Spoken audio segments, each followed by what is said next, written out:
ఉత్తర ద్వారం అనమాట. నిన్న వైకుంఠ ఏకాదశి అన్నమాట. ఇక్కడే అనమాట ఉత్తర ద్వారం లక్ష్మీ నరసింహస్వామి. ప్రతి ఉత్తరంలో వీడియో పెడతాను, చక్కగా చూడండి.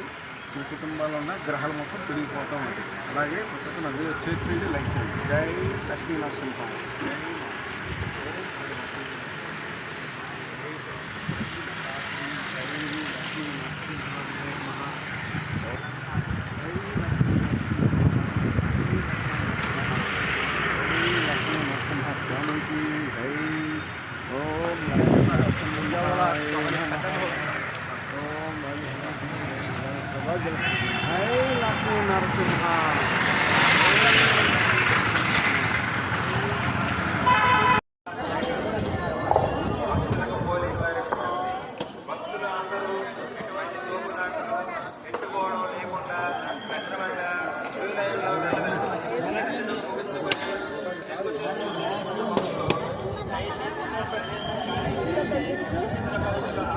మొత్తం పడాలి.